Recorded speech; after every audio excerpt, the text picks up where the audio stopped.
Okay, welcome back. As I mentioned before, we have Adam Larkin here. Adam Larkin is one of our financial advisors here at Blue Chip Partners, and him, along with myself, a relatively new parent. So who better to talk to about the optimal ways to save and invest for a child's future education? There is clearly a growing cost of college, right? Yep. Growing well above the rate of inflation. At least that has been the case. And so plain and simple, I think everyone realizes how important it is to save for a child's future education, but there's this ongoing question in probably the back of every parent's mind: what is the best way to save for a child's future education? Everyone should be familiar with the 529 plan. Maybe you aren't, but I think I'm going to start this conversation off with a very blunt question, Adam. What's the best way to save for a child's future education? Yeah, well, the answer to that question is that it depends. There's not a one-size-fits-all answer to this question. And I would say also the other thing to consider is whether or not you want to be saving for education at all, or if you'd be preferring to save for other items. Maybe you want to eventually help your child put a down payment on a house or to fund their own wedding as opposed to paying for their own education. I've certainly heard some differing opinions on whether or not college will continue to be, sort of this institution that it is now, and sort of this expectation for all kids that are graduating high school as kind of the logical next step.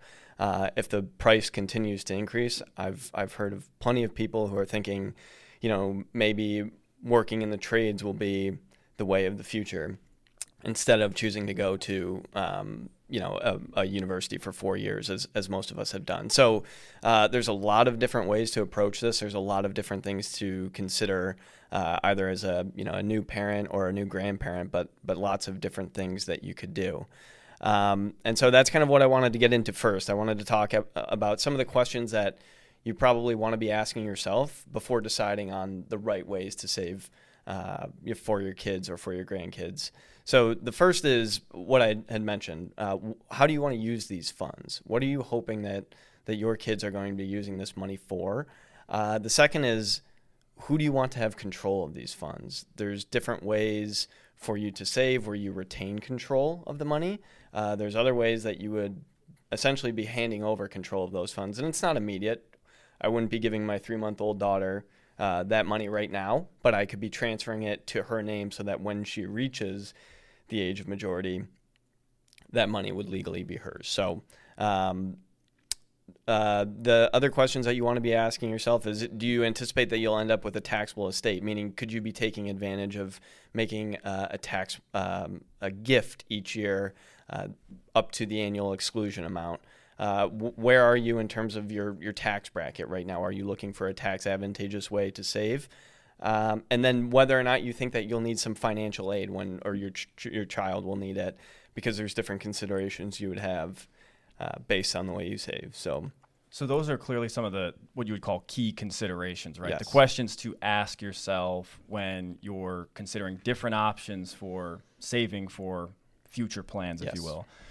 Maybe if we just drill down into the nuts and bolts of maybe the most common education investment related vehicle, the 529 plan. Can you Yep. talk about how that would pertain and I guess what buckets would that fill in Yep. for some of those key considerations that you walk through? Absolutely. So the 529 college savings plan is meant specifically for education.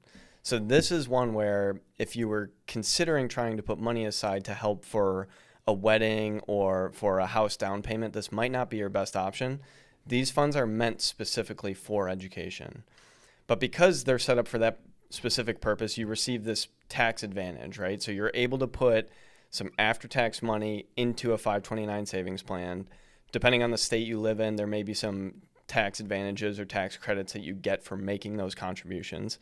But those funds are allowed to grow tax-free, tax-deferred, until your child reaches the age that they would be going to school. And so long as those funds are used for qualified education expenses, then they also are, you don't have to pay tax on any of the growth in that account as well. So you get the tax advantage by saving into these plans. Now, like I said, it's meant specifically for education. If you ever wanted these funds back, you would have to pay a 10% penalty on any growth in the account, and you'd also have to pay taxes on that account. And it's important to remember that that's only on the growth. So if you deposited over the years $50,000 into a 529 and it grew to $55,000, the $50,000 is not taxed nor penalized, right? So there's only a 10% penalty plus tax on the $5,000 of gains. So the vast majority of that money is still accessible. It sounds worse at a surface level than it actually is. Not that 10% plus tax is insignificant, but it's just on the gain. It's not on the whole amount. And I think that can be missed. That's right. Are contribution limits, do those exist for 529s? They do, yep. So there are some contribution limits. The one that's well known and talked about, so you are able to pull forward 5 years of your annual gift exclusion amount.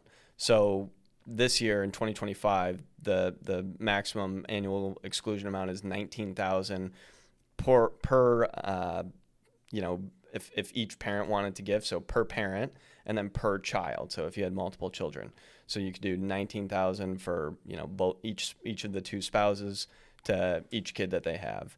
And then you can pull forward 5 years worth of those contributions to do in one single year. Yeah. That would be for somebody who's interested in depositing more of a lump sum into a plan so that the tax deferral and the compounding of the money can start sooner rather than funding it year by year. That's right. Yeah, that makes sense. Yep. Does that account for, let's say, okay, so each parent can give that 19 to meet that kind of threshold. Mm-hmm. Let's say a grandparent wanted to make a contribution as well. How does that come into the fold? Like, would that technically, would that be attributed to a parent, or how does that work? How does that exclusion? No, that would be the grandparents, that they would be able to make their own contribution. Got it. Okay. So they can do their own. They have up to 19,000 themselves as well. Okay. So last thing that I wanted to mention about these 529 plans is what you would do if you were ever to overfund them, meaning you saved up more than what your child might need for college. So the first option is that you could always retitle them into the name of another familial beneficiary.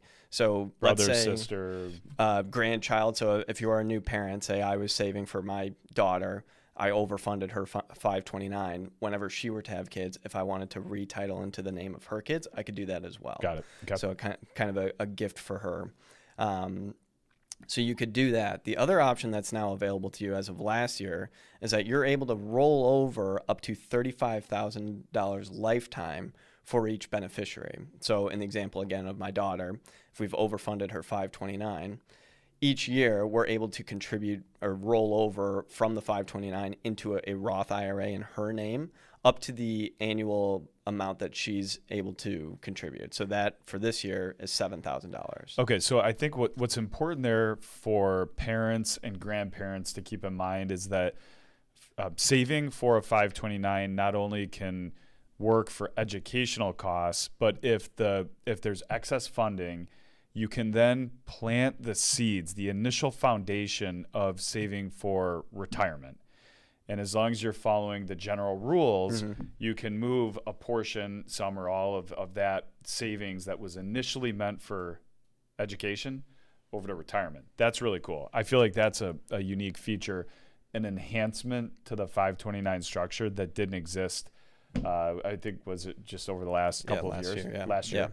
Yeah. So it's a new feature, and I think it's fantastic. Yeah. So not all is lost, right? It doesn't have to become this account where if you don't, contribute to it perfectly, that it's lost, or you would have to pay penalty to get some of the growth back out of the account. You can either retitle it into the name of somebody else, or like you said, you can start to help your children save for their own retirement.